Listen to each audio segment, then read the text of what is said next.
Well, hey there, everyone. Back down here at Carrie Furnaces. This is part 2 of the 48-inch mill project video series, and today we're going to talk about the boneyard. This is where, well, just about all the parts that we have for the 48-inch mill that are not inside the building are being temporarily stored at. And let's take a little look around what we have here. So, yeah, everything that we don't have inside that we're working on right now, we have out in this area. And let's start down here at this end with some shafting for the roller tables. Then those roller tables is what brought the material, the slabs in and the plate out, coming in from the heating furnaces and then out to the cooling beds.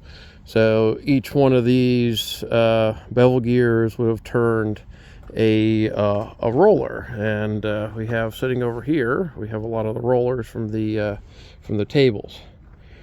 What we also have here is, in the last video I was talking about the motors being used to move the vertical rolls in and out and the work rolls up and down. So here's the 3 motors. This one here through the flat belt moved the top work roll up and down, and those other 2 motors right there are what move the vertical rolls back and forth. So we also have the main bearing caps for the engine. This is the last remaining piece of the walkway that went around the top of the mill stand. So that'll be going back on, and we'll also be fabricating the missing parts. And then this is one of the gears that the square shaft to come out of the top of one of the side frames that goes through, and through worm gears. When these rotate, that's what allows the top work roll to go up and down.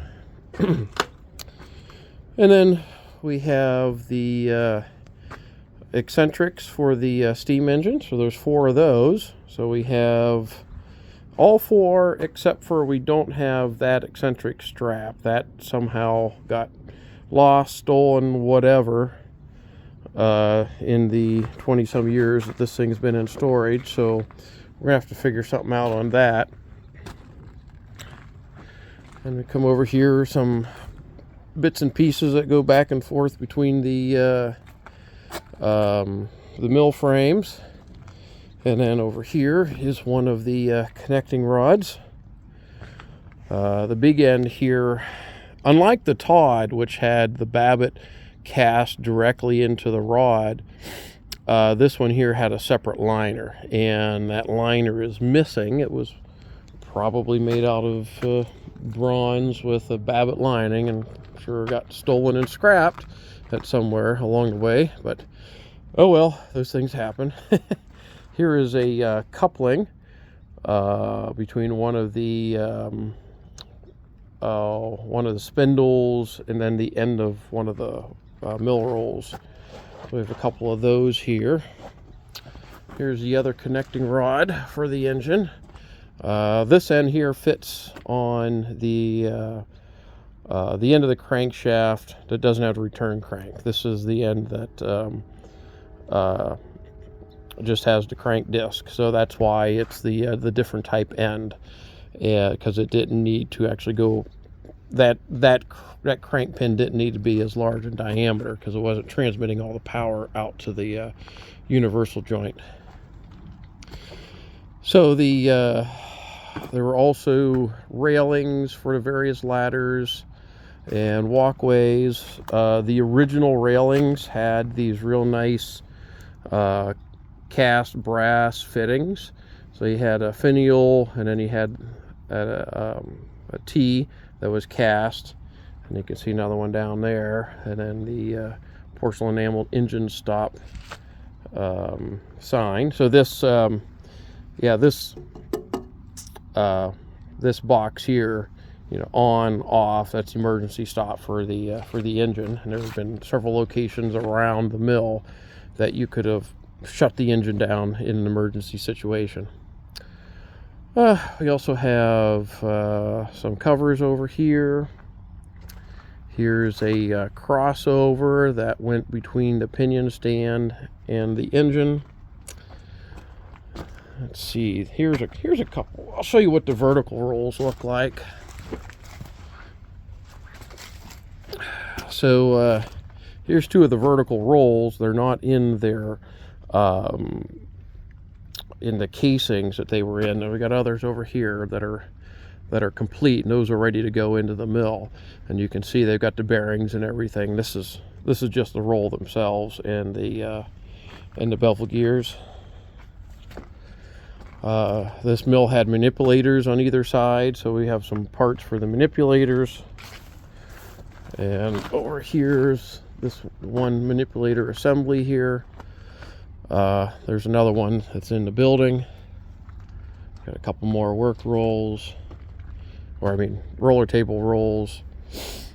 And then we have some gearing that was part of the mechanism for moving the vertical rolls in and out.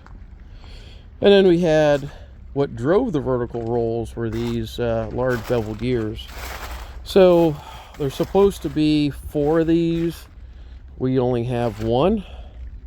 This looks new, like it's never been installed.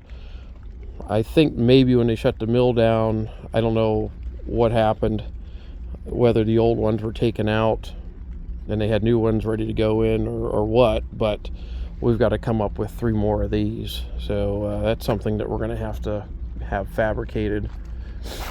I'm sure that's not going to be inexpensive. And let's see, that's about it. Yeah, we got a couple more boxes there, coupling boxes. We got some bearing supports for the spindles. There's a chock for the one of the pinions on the pinion stand. So yeah, just a nice nice mess of parts over here that we've got to go through each one of these, pull them out in due course as we need it, bring it in the building, refurbish, clean up, paint, do whatever we have to do, make missing parts so that we can put this mill back together. So yeah, I just wanted to give you guys a little look-see at what we have going on. Now the 48 mill is in this building, which was the blowing engine house for the Carrie Furnaces, and then of course this is number 6, and number 7 furnace was behind it. And there is the hoist house and the ore yard over here, and a stockhouse trestle. You can hear off in the distance, here comes a CSX Coke Express train coming around the bend over the bridge from the Homestead side. So, all right, everyone, I just wanted to give you a brief synopsis of what we got going on out here for the rest of the parts of the mill. So take care, talk to you later.